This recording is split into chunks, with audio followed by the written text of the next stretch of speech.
Yoda Lifeline Diagnostic Private Limited, Hyderabad is being inaugurated by Honorable Vice President Sri Venkaiah Naidu on 17th November 2021. Mr. Talsani Srinivas Yadav, Minister of State for Animal Husbandry, Fisheries and Cinematography, Mr. Chiranjeevi, film actor and former Minister of the State, sports icons, Sri Mohammad Azharuddin, Sri Pullela Gopichand, and Srimati Harika Dronavalli are the other distinguished dignitaries gracing this event. And apart from that, like ఎంతోమంది doctors and other industrial leaders who visited to bless us our premise today, and వీళ్ళందరికీ నా ప్రత్యేక కృతజ్ఞతలండి. And also ఇది మేము నా పేరు సుధాకర్ కంచర్లా అండి, introduce my self. And I'm a resident of Dallas Texas in United states, and we have well established diagnostic clinical reference laboratories located in 3 states in United States: Virginia, Alabama, and Texas. So we are serving throughout the country, having 3 facilities located in 3 big states in United States.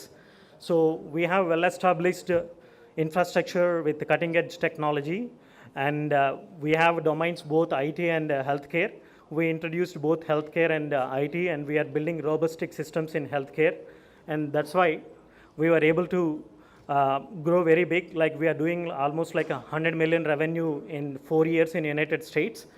So, and I visited last time during the COVID pandemic time in India, and I have seen some tests will be available at one location and some tests will be available in different locations, and some tests still will go, being though Hyderabad is one of the emerging city in India, but still we have all the infrastructure, we have all well we need, and we have well good healthcare organizations. But in spite of all these things, I feel still there is lack of single roof infrastructure at one location.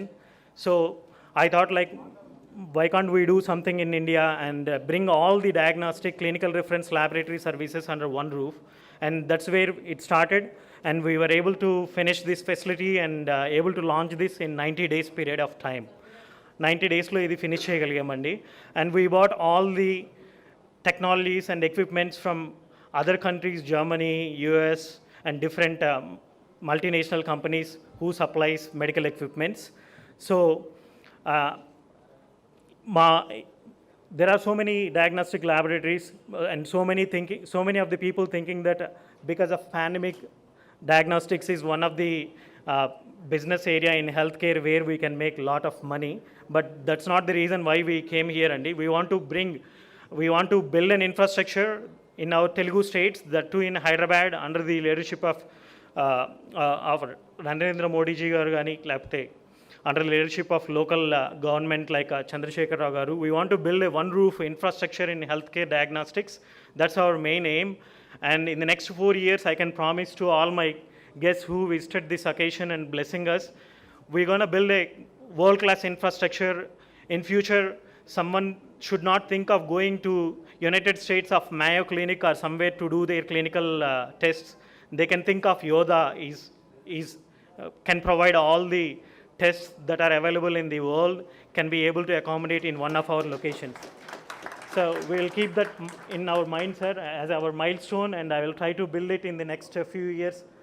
And we are well equipped with genetics. Like this laboratory is not just a other routine diagnostics laboratory. This is well equipped with a genetics based. Genetics is the future of our generations in healthcare system, which gonna play very vital role. మనం హాస్పిటల్కి వెళ్ళి ఒక doctor దగ్గర medications తీసుకొని ఆ medications వాడటం వల్ల ఇంకొక కాంప్లికేషన్స్ తెచ్చుకునే ప్రాక్టీస్లో ఉన్నాము. But we introduced some personalized genomics, so where we can control, and we can say, based on our Indian population genotype of the body, we can tell like what kind of drug will fit into a particular individual, and all these kind of latest technologies, methodologies, and innovatives we are bringing first time into Hyderabad, and we're gonna rock it in healthcare diagnostics definitely, and we're gonna play a major role, and we are planning to extend all our services throughout the India in all metropolitan cities in the coming 2-3 years. And thank you once again for my chief guests and also for the other people, the dignitaries and the respected people who came to bless us today. And thank you very much.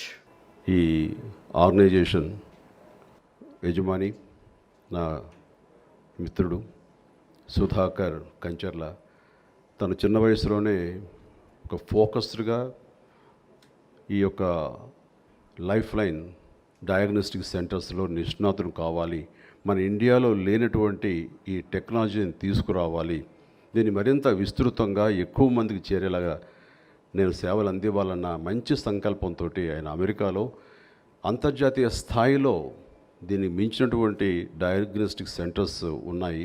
So అలాంటి ప్రమాణాలతో ఉన్నటువంటిది ఈ హైదరాబాద్కు తీసుకురావాలన్న సత్సంకల్పానికి నిజంగా మనస్ఫూర్తిగా నేను అతను అభినందిస్తున్నాను. అది నిజంగా చెప్పాలంటే హైదరాబాద్కి, ఈ భాగ్యనగరానికి ఈ యొక్క యోడా లైఫ్ లైన్ డయాగ్నోస్టిక్ సెంటర్ ఒక కలికితురాయి అని చెప్పచ్చు. Thank you so much Sudhakar. And ఈ రోజున మనందరికీ తెలిసిందే, మన Hyderabad fastest growing city and ఇది విశ్వ నగరంగా రూపాంతరం చెందుతుంది. అండ్ అన్ని రంగాల్లో కూడా ఒక ఫాస్ట్ ఫేస్డ్గా ఇది అభివృద్ధి చెందుతున్నాయి. అందరూ మరీ ముఖ్యంగా ఒక హెల్త్ కేర్లో కానివ్వండి, ఫార్మా రంగంలో కానివ్వండి, ఇది ప్రపంచ స్థాయికి ఇది ఎదుగుతున్నటువంటి చూస్తుంటే మనందరం కూడా గర్వపడాల్సినటువంటి సమయం ఇది. అండ్ ఎస్పెషల్లీ వైద్య పరీక్షకులకు సంబంధించి ఇది దినదినాభివృద్ధి చెందుతుంది అంటే ఎలాంటి అతిశయోక్తి లేదు. అండ్ ఉదాహరణకి నా విషయం తీసుకుంటే ఈ జీన్ సీక్వెన్సింగ్ మీద, ఈ జీనోమిక్స్ మీద నాకు ఎలాంటి అవగాహన లేదు. అండ్ ఇది చేయించుకుంటే కనుక మనకి భవిష్యత్తులో రాబోయేటటువంటి దీర్ఘకాలిక రోగాలు కానివ్వండి, ఇవన్నీ కూడాను మనం ముందస్తుగా తెలుసుకుంటే అవన్నిటిని కూడా రానివ్వకుండా చేయడానికి కానీ, వచ్చినా దాన్ని పోస్ట్పోన్ చేయడానికి కానీ ఉపయోగపడతాయి. ఆ రకంగా మన లైఫ్ స్టైల్ మార్చుకుంటే కొన్ని జబ్బుల్ని రానివ్వకుండా చేయొచ్చు అని ముందస్తుగా మనకు తెలిసే అవకాశం ఈ జీన్ సీక్వెన్సింగ్ మీద ఆధారపడి ఉంటుందని చెప్పి తెలిసినప్పుడు ఇక్కడే ఉన్నారు doctor Kalyan and doctor Hima, wife and husband. Please నిలబడండి సార్. సో వాళ్ళు అమెరికా నుంచి వచ్చారు, వచ్చిన తర్వాత అక్కడ ప్లీజ్ దెన్. సో ఇలాంటివి మాలాంటి వాళ్ళందరికీ పరిచయం చేసి ఒక అవగాహన కల్పించి మేము ఆరోగ్యవంతులుగా ఉండటానికి అవకాశం వారి ద్వారా కలిగింది. వారిద్దరూ కూడాను అమెరికాలో చాలా ప్రామిసింగ్ అండ్ వెరీ గుడ్ ప్రాక్టీస్తో ఉన్న డాక్టర్స్. అయితే హైదరాబాదులో, మన ఇండియాలో ముఖ్యంగా హైదరాబాదులో ఈ అవగాహన మనం కలగ చేయాలి, ఈ ఫీల్డ్లో మనం ప్రతి ఒక్కరి సేవలు అందివ్వాలి అంటూ వాళ్ళు మంచి ప్రాక్టీస్ని కూడా వదిలేసి ఇక్కడికి వచ్చారు. దీని గురించి ఫస్ట్ ఆఫ్ ఆల్ రాగానే ఇక్కడేమీ వాళ్ళకి చేతి నిండా పని దొరకదు, ప్రతి ఒక్కరికి తెలియచేయాలి. ఈ జీనోమ్ అంటే ఏంటి, జీనోమిక్స్ ఏంటి, జీన్స్ యొక్క స్టడీ ఏంటి అనేది ప్రతి ఒక్కరికి తెలిసిన తర్వాత ఎంతమంది రియాక్ట్ అవుతారు, ఎంతమంది దీనికి అనుకూలంగా ఉంటారనే దాని మీద వాళ్ళకి సమస్య ఉంది. కానీ ఒక గట్ ఫీలింగ్ ఖచ్చితంగా వస్తారని ఆ వచ్చిన వాళ్ళకి దొరికిన ఫస్ట్ వ్యక్తి నేనే. అయితే మంచి పేషెంట్ని అనుకున్నారు. నాకు దీని మీద చాలా అవగాహన లేదు, కానీ చెప్పినప్పుడు మాత్రం చాలా ఆనెస్ట్గా, సిన్సియర్గా ఉంటాను. ఆ రకంగా మా మిగతా మిత్రుల్ని వాళ్ళని అలా పరిచయం చేస్తాను. వాళ్ళ యొక్క సామర్థ్యంతో కూడా ఇతర స్నేహితుల యొక్క సపోర్ట్ తోటి వీళ్ళు త్వరితగతిన ప్రతి ఒక్కరికి దీని యొక్క ఆవశ్యకత ప్రతి ఒక్కరికి తెలియజేస్తూ వాళ్ళు అయ్యారు. ప్లీజ్ టేక్ యువర్ సీట్స్ కూర్చోండి చేశారు. అప్పుడు ఆ టైంలో నేను కూడా నా బ్లడ్ శాంపిల్స్ ఇచ్చాను. అయితే ఇలాంటి డయాగ్నోస్టిక్ సెంటర్ లేక ఎక్కడో దూరంగా ఒకే ఒకటి ప్రభుత్వం నిర్వహించేది, వేరే ప్రయోగాల కోసం నిర్వహించే CCMB, ఐమ్ రైట్, అక్కడ ఇచ్చారు. ఇచ్చిన తర్వాత వాళ్ళ టైం చూసుకుని నెమ్మదిగా ఇచ్చారు. ఇచ్చిన తర్వాత దానిలో స్టడీ చేస్తే నాకు తెలిసింది ఏంటంటే భవిష్యత్తులో మనకి భయంకరమైన జబ్బులు కూడా వచ్చే విషయం ఉంటే కనుక అది ముందస్తుగా తెలుస్తుంది. నాకు ఇచ్చాను కానీ నా మంచి ఆరోగ్యం ఉండాలి వేస్తని ఎక్కడో టెన్షన్ గబుక్కుని నాకు క్యాన్సర్ ఉందని చెప్తారేమో అని ఎట్లాగా అది విని ఎలా జీర్ణించుకోవాలి, ఎలాగ ఉండాలి, ఉన్న కాన్ఫిడెన్స్ పోతుందేమో, తెలియకపోతే ఏమీ లేదు, హ్యాపీగా మనం వచ్చేంతవరకు హ్యాపీగా వెళ్ళిపోతాము, అది రాకుండానే ముందు వచ్చేంత పరిస్థితి వస్తేమో అని అంటే వాళ్ళు ఒకటి అన్నారు, అలాంటివి ఏమన్నా ఫ్యాటలు ఉంటే కనుక మేము అస్సలు తెలియచేయమండి, మీకు ఏది తెలియచేయాలి అదే చేస్తాం, అది మా నామ్స్ అవి, మేము ఆ రకంగా మాత్రం మేము ఉంటాము అని. అప్పుడు నేను అన్నాను, అవును మీరు ఆ విషయం చెప్పలేదు అనుకోండి, అయితే ఉంది దాస్తున్నారు అనుకుంటాను కదా నేను, అది కూడా ప్రమాదమే కదా అని అన్నాను. కానీ but all said and done నా విషయంలో మాత్రం వెరీ హెల్దీ. అసలు ఎలాంటి ప్రమాదాలు లేవని తెలుసుకున్న తర్వాత ముందు ఎంత నెమ్మదిగా ఉంటుందంటే, ప్రతిదీ ఏది జరిగినా, ఎక్కడ ఏ నొప్పి వచ్చినా, ఏ వచ్చినా అదేమో ఒకవేళ ఇదేమన్నా మ్యాగ్నైన్ ఇదేమో క్యాన్సర్ ఏమన్నా ఒక ఇది ఉంటుంది. అలాంటివి లేకుండా ఇప్పుడు హాయిగా ఉన్నాను అనమాట నేను. అండ్ ఏదైనా ఉన్నాయని తెలిస్తే కనుక మన ఫుడ్ హ్యాబిట్స్ కానివ్వండి, మన లైఫ్ స్టైల్ కానివ్వండి, ఇవన్నీ మార్చుకోవడం మూలంగా ఆ రాబోయేటటువంటి జబ్బుల్ని పోస్ట్పోన్ చేసుకోవడానికి అవకాశం ఉంటుంది. కాబట్టి ఇలాంటి సెంటర్ మనకు అందుబాటులో రావటం, అండ్ ఇది ప్రతి ఒక్కరు దీన్ని డిఎన్ఏ టెస్ట్ చేయించుకోవడం ద్వారా ఈ యొక్క సీక్వెన్సింగ్ మనకు తెలియటం మూలంగా రాబోయేటటువంటి జబ్బుల్ని ముందుగానే మనం కనిపెట్టగలిగి దాన్ని రానివ్వకుండా లేదా పోస్ట్పోన్ చేసే విధంగా మనం అన్ని రకాల చర్యలు తీసుకోవడానికి అద్భుతమైన అవకాశం ఇది మనందరికీ. కాబట్టి సుధాకర్ లాంటి యంగ్స్టర్స్ ఎక్కడో మయో క్లినిక్లోనో లేకపోతే ఎక్కడో అక్కడ యుఎస్లో ఉన్నటువంటి ఫెసిలిటీస్ని ఇక్కడికి అందుబాటులోకి తీసుకురాగి వచ్చేందుకు మనస్ఫూర్తిగా మనందరం ఆయన అభినందించాలి. అండ్ ఇట్స్ వండర్ఫుల్ మంచి ప్రయత్నం ఇది. ఆ తర్వాత ఇక ఈ మధ్యకాలంలో ఈ అవేర్నెస్ ఎంత బాగా పెరిగినా సరే చాలామంది భయంతోటో ఎందుకులే అనో కొన్ని నెగ్లెక్ట్ చేస్తారు. అలాంటి చేయకుండా ఉంటే చాలా బాగుంటుంది. లేటెస్ట్గా మా సినిమాకు సంబంధించిన మిత్రులు ఒక ఆయన ఉన్నారు, పేరు పునీత్ రాజ్కుమార్ ఫ్యామిలీ. ఆ ఫ్యామిలీలో కార్డియాక్ సంబంధించిన ప్రాబ్లం మన పెద్ద సూపర్ స్టార్ రాజ్కుమార్ గారికి ఉండింది. ఆయన అట్లాగే హార్ట్ అటాక్తో పోయారు. వారి పెద్ద కుమారుడికి కూడా హార్ట్ ప్రాబ్లం వచ్చి యాంజియో తోటి ఆయన సర్వే ఇప్పుడు బాగున్నారు. అక్కడ రెండో కొడుకు కూడా హార్ట్ అండ్ బ్రెయిన్ స్ట్రోక్ వచ్చి ఆయన కూడా అలాంటి ప్రాబ్లమ్స్ వచ్చి మొత్తం మీద ఒక ఇబ్బందికరంగానే బతుకుతున్నారు. బట్ ఈ అబ్బాయికి మంచి మంచి ఫిట్నెస్ ఉంది, ఆహారపు అలవాట్లు ఉన్నాయి, ఏ బ్యాడ్ హ్యాబిట్స్ లేవు, నాకు రాదులే అని అనుకున్నాడు. కానీ ఈ జీన్స్లో అది హెరిడిటీగా వచ్చేటటువంటి అవకాశం ఉంది. అది తెలిసి ఉంటే కనుక, ఇలాంటి ప్రయత్నం చేస్తుంటే కనుక దానికి ముందస్తుగా ఎంతో జాగ్రత్త తీసుకుని రానికుండా చేయటం కానీ, ఏమాత్రం ఇబ్బంది ఉన్న చెస్ట్లో ముందే వెంటనే హాస్పిటల్కి వెళ్ళటం కానీ జరిగి ఉండేదేమో. ఈ చావు అనేది రానివ్వకుండా మనం పోస్ట్పోన్ చేసుకోవడం, రానివ్వకుండా చేసేటువంటి ఇది ఉండింది. అతనికి అవకాశాలు లేక, అలాంటి అవగాహన లేక ఈ రోజు 46 ఏళ్ల యంగ్ వయసులోనే తను ప్రాణాలు కోల్పోవడం అనేది ప్రతి ఒక్కరిని కలిచివేస్తుంది. అది చాలా దురదృష్టం అది. సో అలాంటి పరిస్థితి ఎవరికి రాకుండా ప్రతి ఒక్కళ్ళు దీన్ని వినియోగించుకోవాలి. ఈ యొక్క సీక్వెన్సింగ్లో మనకి అన్నీ ముందస్తుగా తెలుస్తాయి. దాని ద్వారా ఆ మంచి ఆరోగ్యకరమైన ఆహారపు అలవాట్లు ఉంటాయి. మన పూర్వీకులు అంటారు మన కీలెరిగి వాత పెట్టాలని చెప్పేసి.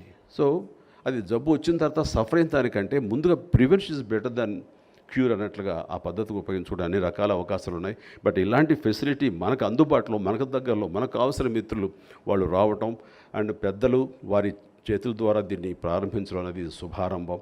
ఇది ప్రతి ఒక్కరూ వినియోగించుకుందాం, తద్వారా ఆరోగ్యవంతులు ఉందాం, మన లాంజివిటీని మరింతగా పెంచుకుందాం అని చెప్పేసి అనుకుంటూ నేను ఇలాంటి అవకాశం వచ్చినందుకు నాకు సంతోషంతో నేను ధన్యవాదాలు తెలియజేస్తున్నాను. ముగించే ముందు ఒక చిన్న విన్నపం, అది అవుట్ ఆఫ్ కాంటెస్ట్ అయి ఉండొచ్చు. పెద్దలు మా గురుతుల్యులు లాంటి వాళ్ళు, నేను చిన్న వయసు నుంచి అంటే స్టూడెంట్గా ఉన్నప్పటి నుంచి కూడా మాకు ఒక ఐకానిక్ స్టూడెంట్గా ఆయన గురించి వింటూ ఆయన ఆదేశాల మేరకు ఇక్కడ స్టూడెంట్ సంబంధించిన ఏదైనా స్ట్రైక్స్ లాంటివి చూస్తూ ఉండేవాడు వారే వెంకయ్యనాయుడు గారు. వారు ఎన్టీ రామారావు గారి ద్వారా మన తెలుగుకి, తెలుగుదనానికి ప్రపంచవ్యాప్తంగా గుర్తింపు వచ్చింది. ముఖ్యంగా మన భారతదేశంలో తెలుగు వారికి ప్రత్యేకంగా గుర్తింపు లేదు. సౌత్ ఇండియన్స్ దగ్గరికి మద్రాసులు అనే పరిస్థితి నుంచి మనం తెలుగు వాళ్ళని గొప్పగా చెప్పుకునే ఒక కీర్తిని, ఒక ప్రతిష్టని మనకు రామారావు గారు తీసుకొచ్చారు. ఆ తెలుగుకి, తెలుగుదనానికి ఈ రోజున తెలుగుదనానికి నిలువెత్తు నిదర్శనం, నిలువెత్తు నిర్వచనం మన వెంకయ్యనాయుడు గారు. ఈరోజు డయాగ్నోస్టిక్ సెంటర్స్ చాలా ఉన్నప్పటికీ అడ్వాన్స్ టెక్నాలజీ అంటే హెల్త్ కాన్షియస్ అనేది ప్రపంచవ్యాప్తంగా పెరిగిపోయింది. ఒకప్పుడు హెల్త్ కాన్షియస్ లేకుండే, బట్ ఈ మధ్యకాలంలో గడిచిన ఒక 5-6 సంవత్సరాల నుంచి హెల్త్ కాన్షియస్ విపరీతంగా పెరిగిపోవడం మూలన నీకు ఏ హాస్పిటల్స్కి వెళ్ళినా కానీ, ఎక్కడికి వెళ్ళినా కానీ చాలా వరకు మెడికల్ టెస్ట్ల కోసం చాలామంది ఉంటున్నటువంటిది కూడా మనం చూస్తున్నాం. బట్ మారుతున్నటువంటి సమాజం లోపల టెక్నాలజీ కూడా చాలా అడ్వాన్స్గా, గతంలో ఇవన్నీ లేవు. సుధాకర్ గారు ఈరోజు అంటే తన ఐటీ సెక్టార్లో మరి బ్రహ్మాండంగా రాణించి నా దేశానికి తెలుగు రాష్ట్రాల్లో కూడా ఏదో ఒకటి చేయాలన్నటువంటి సంకల్పంతో దీన్ని ఎంతో పెద్ద ఎత్తున స్టడీ చేసి, అంటే మనకున్నటువంటి చాలా వరకు ఇంతకుముందు చిరంజీవి గారు చెప్పినట్టు ఈ పునీత్ రాజ్ కుమార్ విషయంలో కానివ్వండి చాలా జరుగుతుంటాయి. బట్ మనకు రాబోయేటువంటి ప్రమాదాన్ని మొదలు పసిగట్టి మనకు అడ్వాన్స్గా మరి మనకున్నటువంటి హెల్త్ కండిషన్ని మొదలే కనిపెట్టడం అనేది దీని యొక్క ప్రత్యేకతనే కాకుండా మనం ఇంకా 4 కాలాల పాటు మంచిగా బతకడానికి కూడా ఇది ఒక అవకాశం అని చెప్పి నేను ఈ సందర్భంగా తెలియజేస్తూ ఉన్నాను. బట్ ఈరోజు తెలంగాణ రాష్ట్రంలో గౌరవ ముఖ్యమంత్రి గారు కేసీఆర్ గారి నాయకత్వంలో హెల్త్ మీద ఈ మధ్యకాలంలో చాలా స్టెప్స్ తీసుకొని ముందుకెళ్తున్నాం. ప్రధానంగా ఈరోజు కార్పొరేట్ రంగంలో ఉన్నటువంటి ఈ కార్పొరేట్ హాస్పిటల్కు ధీటుగా హైదరాబాద్ సిటీ, హైదరాబాద్ సరౌండింగ్ అంటే ఎర్రగడ్డ చెస్ట్ హాస్పిటల్ కావచ్చు, అల్వాల్ ప్రాంతంలో కావచ్చు, ఎల్బీ నగర్ ప్రాంతంలో కావచ్చు 3 కార్పొరేట్ హాస్పిటల్స్ వస్తున్నాయి, అంటే గవర్నమెంట్ కార్పొరేట్ హాస్పిటల్స్. దీంతోపాటు గ్రామీణ ప్రాంతంలో కూడా ఒకప్పుడు ఉన్నటువంటి పరిస్థితులు వేరు. ఈరోజు గవర్నమెంట్ చాలా సీరియస్గా అంటే ప్రజల ప్రాణాలని రక్షించాలనేటువంటి సంకల్పంతో వాళ్ళకు ఈ మధ్యకాలంలో మీరు అందరూ చూసినారు కరోనా వైరస్. అసలు ఈ ప్రపంచంలో ఎవరు ఊహించినటువంటి వైరస్ అది. అంటే ఈ దేశం ప్రపంచం అందరూ కలిసి శానిటైజర్లు మాస్కులు పెట్టుకొని తిరుగుతారని చెప్పి మన కళలో కూడా మన జీవితంలో ఊహించలే. బట్ 2 ఏళ్ళు దాటినా ఇంకా మాస్కులు, ఈ శానిటైజర్స్ ఇవన్నీ అంటే హెల్త్ మీద ఉన్నటువంటి ఆ ప్రికాషన్స్ విషయంలో మరి ఎంత కేర్ఫుల్గా ఉంటాం మన అందరికీ తెలుసు. బట్ ఈరోజు ఫార్మా రంగంలో కూడా వ్యాక్సిన్లు అని చెప్పేసి సరే అదొక బిజినెస్ కూడా జరిగింది, మనకందరికీ తెలిసిందే. బట్ అన్ఫార్చునేట్ ఏంటంటే ఏ విధంగానైనా మరి ప్రజల్ని క్యాష్ చేసుకోవడానికి చాలా అంటే ఏది కూడా వదలకుండా జరుగుతున్నటువంటి ప్రపంచం ఇది.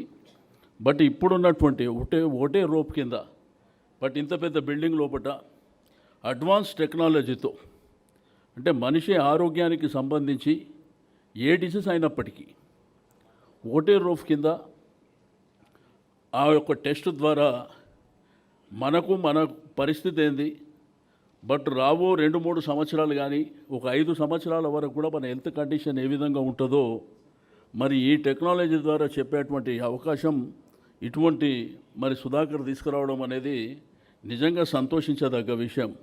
నాకు తెలిసి ఇండియాలో ఫస్ట్ టైం అనుకుంటా ఇది. బట్ చాలా సంతోషదాయకమైనటువంటి సందర్భం. మీకు మేము మనస్ఫూర్తిగా అభినందనలు తెలియజేస్తూ ఉన్నాను. తెలంగాణ ప్రభుత్వం పక్షాన మీకు అన్ని విధాలుగా సహాయ సహకారాలు ఉంటాయని చెప్పి నేను ఈ సందర్భంగా తెలియజేస్తూ ఉన్నాను.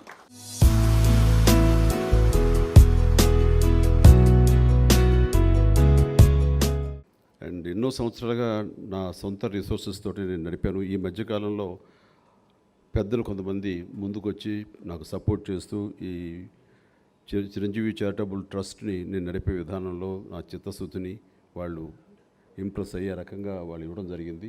అందులో భాగంగా మీరు ఇవ్వడం అనేది నిజంగా మనస్ఫూర్తిగా నా కృతజ్ఞతలు తెలియజేస్తాను. మీరు ఇచ్చే ప్రతి పైసా అవసరార్థులకి చేరుతుందో అంటలో నాది భరోసా. నేను ఆ రకమైన తృప్తి మీకు ఇవ్వగలను. అండ్ ఇదే సమయంలో ఇంకొక చిన్న రిక్వెస్ట్, మాకు కూడా ఇక్కడ పేద కళాకారులు ఉన్నారు ఎంతోమంది, అలాగే సినిమా సంబంధించి, అలాగే ఎంతోమంది 24 క్రాఫ్ట్లో చాలామంది పేదలు ఉన్నారు. వాళ్ళకి సరైన వైద్యం అందక వాళ్ళందరూ కూడాను చాలా ఇక్కట్లు పడుతూ బాధపడుతున్నారు. అలాంటి వాళ్ళకి మీరు ఏమైనా ఈ యొక్క డయాగ్నోస్టిక్ సెంటర్ ద్వారా ఒక వెసులుబాటు ఎంతో కొంత మీరు ఇవ్వగలిగితే కనుక నిజంగా చాలా సంతోషం. అలాంటిది ఏమైనా చేయగలిగితే కనుక చాలా అందరం కూడా మీకు రుణపడి ఉంటామని చెప్పేసి అంటున్నాను. ఆల్ మా members and movie association related members అందరికీ 50% డిస్కౌంట్తో డెఫినెట్లీ చేస్తాం. 24 క్రాఫ్ట్స్, మా movie arts association and everyone, all movie related unions అందరికీ will do definitely 50% on the cost. Yodha life line diagnostic private limited ఈ సంస్థని ఈ సాయం సంధ్యా సమయంలో ప్రారంభించడం చాలా సంతోషంగా ఉంది. I feel very happy that such a modern latest facility is coming up in Hyderabad a city of happening. And now Hyderabad also has become an international medical tourism hub. For such a city, more and more diagnostic centers with efficient trained personnel and with the latest equipment is the need of the hour. I'm happy that's being fulfilled by Sri Sudhakar and his team with the state-of-art facility for the people of the state. As was suggested by the minister, I also feel that these diagnostic centers should have satellite diagnostic centers. People need not come all the way to Hyderabad. Earlier, people used to go to Mumbai also. So now the world has opened up. The communication systems have improved. So we must come out with such technologies. You will be able to test from a place where the people they live and they cannot afford to travel this much long distance. So the medical sector should focus its attention in the coming days. I'm happy that the Prime Minister has taken a decision that there will be one medical college for every district. And then in future, I feel and I suggested to Prime Minister and the government also to have one, to permit one medical college in every revenue divisional center.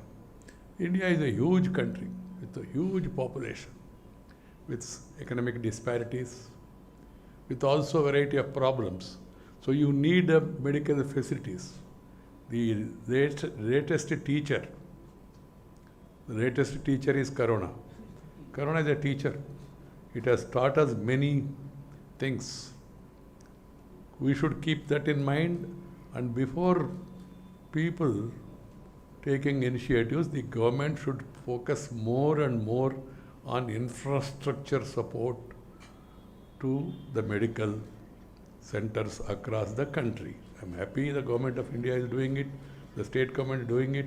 They must do it with much more vigor because this is the need of the hour. And secondly, the corona మనందరికి ఒక మంచి పాఠాన్ని నేర్పింది. చెడుగా వచ్చిన corona ఒక పాఠాన్ని మనకు నేర్పించింది. దాంట్లో మనం అందరం అనుకుంటాం మామూలుగా ఈ జీవితంలో నెగటివిటీ ఉండకూడదు అనేది నా అభిప్రాయం. కానీ కరోనా విషయంలో మాత్రం నెగటివిటీ ఉండాలి, పాజిటివిటీ ఉండకూడదు. ఉంటే ప్రమాదం ఏదో మీ అందరికీ తెలుసు. సో దాంట్లో మనకు తెలిసింది ఏంటంటే ఆరోగ్యం పైన దృష్టి పెట్టాలి. People should focus their attention. We must go back to our roots. పాతకాలంలో పెద్దలు కష్టపడి పనిచేయడం అలవాటు చేశారు. కాలక్రమేణా ఈ అధునాతన ప్రపంచంలో పాశ్చాత్య వ్యామోహంలో మనం కొంత దాన్ని నిర్లక్ష్యం చేయడం మొదలుపెట్టాం. మీరు చూశారు మొన్న ఈ కరోనా గ్రామీణ ప్రాంతాల్లో తక్కువ ప్రభావం చూపించింది, పట్టణ ప్రాంతాల్లో ఎక్కువ ప్రభావం చూపించింది. గ్రామీణ ప్రాంతాల్లో ఉండేవాళ్ళు వీళ్ళకన్నా కష్టపడతారు. పొలానికి పోవడం, అక్కడ కష్ట తిరగడం, పనిచేయడం, అందరూ పని చేయకపోయినా పనిచేసే వాళ్ళని పనిచేసేటట్టుగా చూడడం, ఆ తర్వాత రావడం, తర్వాత కొంత కేవలం రుచికరమైన శుచికరమైన భోజనమే కాకుండా పౌష్టిక ఆహారాన్ని తినడం ఇంకా కొంత గ్రామాల్లో ఉంది. అందువలన వాళ్ళపైన ఎక్కువ ప్రభావం చూపురాడు. నేను మన రాష్ట్రపతి ప్రధానమంత్రికి కూడా చెప్పాను, దీనిపైన స్టడీ చేయాలి మనం. నేను ఏదో క్యాజువల్గా నేను గ్రామీణ ప్రాంతం వాడిని కాబట్టి, రైతు కాబట్టి దాని దృష్టితో పాక్షికంగా చెప్పడం కాదు. దీని నుంచి మనం తెలుసుకోవాల్సిందంటే పట్టణ ప్రాంతాల్లో మనందరం కంజెషన్గా ఉంటున్నాం, అంత క్లోజ్డ్గా ఉంటున్నాం. అన్నీ everything is closed. Room is closed, office is closed. Closed means మూత కాదు, దాని తలుపులు తెరవకుండా we're keeping everything closed including mind also. దాని ప్రభావం ఏందో మనం అంతా గమనించాం. సో గాలి వెలుతురు ఇవి రెండూ వచ్చేట్టుగా మనం మన గృహాలను, మన కార్యాలయాలను, మన అన్నిటినీ కూడా రాబోయే రోజుల్లో రూపొందించాలి. ప్రతి దగ్గరికి సూర్యరశ్మి రావాలి, ప్రతి దగ్గరికి గాలి రావాలి. ఇది మనందరం తిరిగి నేర్చుకోవాల్సిన పాఠం. పాత రోజుల్లో చూడండి, నువ్వు మొదటి నుంచి పోతే ఆఖరి దాకా తలుపులన్నీ వరుసగా ఉండేవి. గాలి వస్తే గాలి వెళ్ళిపోయేది. ఇప్పుడు వచ్చిన గాలి వచ్చేది తక్కువ, వచ్చిన గాలి పోకుండా మనం దాన్ని నిర్బంధిస్తున్నాం. దాని గాలి సోకి కొత్త కొత్త జబ్బులు మనకు వస్తున్నాయి, అలాంటి నిర్బంధమైన గాలి. సో నేను అందుకే మన ఈ అర్బన్ ఏరియాలో పనిచేస్తున్నట్టే ఆర్కిటెక్ట్స్, అలాగే మినిస్టర్ వీళ్ళందరూ కూడా చెప్పాను, మనం we have to revisit our architecture. ఈ ఇళ్ళు అందంగా తీర్చిదిద్దుతూ ఉంటారే, ఏమంటారు వాళ్ళని, ఇంటీరియర్సు, ఇవంతా డిజైనర్సు, డెకరేటర్సు, వీళ్ళందరూ కూడా తిరిగి మళ్ళీ పునరాలోచించుకోవాల్సింది. గాలి వెలుతురు రాకపోతే అసలు నువ్వు ఆర్కిటెక్టే కాదు, అది ఇళ్ళే కాదు, అది కార్యాలయమే కాదని నా అభిప్రాయం. గట్టిగా చెప్తున్నాను, ఎందుకంటే కొంత ఎక్కాలని. నేను ఆ మధ్య మా అమ్మాయి వాళ్ళ ఇల్లు కొత్తగా తీసుకుంటే ఆ ఇంట్లో పోయినప్పుడు వీళ్ళంతా చూసాను, చాలా బాగా అధునాతంగా కట్టారు. కానీ బాత్రూంలోకి వెళ్ళి చూస్తే ఆ బాత్రూంలో వాష్ బేసిన్ దగ్గరికి వెళ్ళి కుళాయి తిప్పితే నీళ్ళన్నీ వాష్ బేసిన్లో సగం మన మీద సగం పడుతుంది. ఏందా ఇదంటే ఇప్పుడు ఇదంతా ఫ్యాషన్ అని అన్నారు. ఎవరో ఆ డిజైనరు ఒకసారి పిలవండి అన్న, ఆ డిజైనర్ అమ్మాయి సార్, అమ్మాయి అయితే మంది రమ్మని వచ్చింది. మధ్యాహ్నం చూస్తే నేను చూసుకొచ్చామా, నువ్వేనా చేస్తున్నాడు? అవును నేనే సార్, రా ఒకసారి వాష్రూమ్ చూద్దు అని వాష్రూమ్లో తీసుకెళ్ళి కుళాయి తిప్పింది. నీళ్ళు సగం లోపల సగం బయటపడుతుంది. ఏందమ్మా ఇదని అడిగా. Fashion sir, fashion. నేను చెప్పాను, నీకు తెలుగు వచ్చా అన్న. వచ్చు సార్ అన్న. సౌందర్యమా సౌకర్యమా ఏది ముఖ్యమో ఆలోచించుకోవాలా. ఈ రెండింటి యొక్క సమ్మిళితం ఉండాలా. సౌందర్యం ఉండాలా, సౌకర్యం ఉండాలా. అలా కాకుండా సౌందర్యం ఉంటే పైన పటారం లోన రొటారం అని చెప్తుంటారు మన పాతకాలంలో, అలా ఉంటుంది పరిస్థితి. అందుకని ఇప్పుడంతా అలా అలవాటైపోయింది. కూర్చోవడం కూడా చూడండి, తొందరగా నడువు నొప్పులు వచ్చి డాక్టర్ దగ్గరికి పోవాలా అందరూ. ఎందుకంటే సోఫాలు ఫ్యాషన్, ఇటాలియన్ మోడల్, కింద కూర్చునేటట్టుగా. పూర్తిగా కింద కూర్చున్నా బాగుంటుంది, అది లేదు, లో లెవెల్. మన సోఫాలు, మన ఫర్నిచరు, మన కుర్చీలు మనం ఎంత అందంగా, ఎంత పద్ధతిగా, ఎంతగా మన చేతి వృత్తుల వాళ్ళు వాటిని తయారు చేసేవాళ్ళు పాత రోజుల్లో ఒకసారి ఆలోచించండి. చిన్న చిన్న విషయాలు చెప్తున్నాను, చిన్న విషయాలనే ఇప్పుడు తెలుసుకోవాల్సిన అవసరం. ఇవి వాస్తు అంటే గాలి వెలుతురు ఇవి బాగా రావడము, ఇతరులకు అసౌకర్యం కలగకుండా నువ్వు నీ ఇంటిని ఏర్పాటు చేసుకోవడం. నువ్వు ఇతరులకు అసౌకర్యం అంటే వాడి సంగతి నాకెందుకు లేండి అనుకుంటావు. అందుకని దానికి వాస్తు అని పెట్టారు పెద్దవాళ్ళు. నువ్వు ఈశాన్యంలో నీళ్ళు, వాడు కూడా ఈశాన్యంలో, మధ్యలో గ్యాప్ ఉండాలా. వాడి కోసం అంటే నువ్వు వినవు, అందుకని పెట్టారు దీన్ని. ఈశాన్యంలోనే బావి ఉండాలా, నీటి వసతి ఉండాలా, ఇంకా ఇలా అన్నీ. కానీ ఇప్పుడు ఆ శాస్త్రం కాస్త అశాస్త్రీయంగా తయారైపోయి తిక్క సలహాలన్నీ ఇచ్చి ఉన్న మంచి ఇళ్లను కూడా ఎడగొట్టి ఏ ఇద్దరిని పిలిచినా ఒక సలహా ఇవ్వరు ఈ సోకాల్డ్ వాస్తు శాస్త్రజ్ఞులు. నేను వాస్తు శాస్త్రాన్ని తక్కువ, వాస్తు శాస్త్రం చాలా మంచిది, పెద్దలు అందరూ చెప్పారు. మా తాత చెప్పాడు, రే గాలి వెలుతురు నీరు ప్రజా సౌకర్యము సమాజ సౌకర్యం ఇదే వాస్తు అని చెప్పాడు ఆయన. నాకు ఎప్పుడో చిన్నప్పుడు చెప్పిన మాట ఇప్పటికి కూడా అది శాస్త్రీయంగా విశేషమైన అనుభవంతో చెప్పినట్టు యొక్క సలహా అని చెప్పి నేను అనుకుంటున్నాను. అందుకని అందరూ కూడా దాని గురించి మనం మన దృష్టిని పెట్టుకొని గృహ నిర్మాణ విషయంలో, కార్యాలయాల నిర్మాణ విషయంలో, మిగతా పబ్లిక్ సౌకర్యాలు కల్పించే ప్రభుత్వాలు కూడా ఈ విషయాన్ని దృష్టిలో పెట్టుకోవాలి.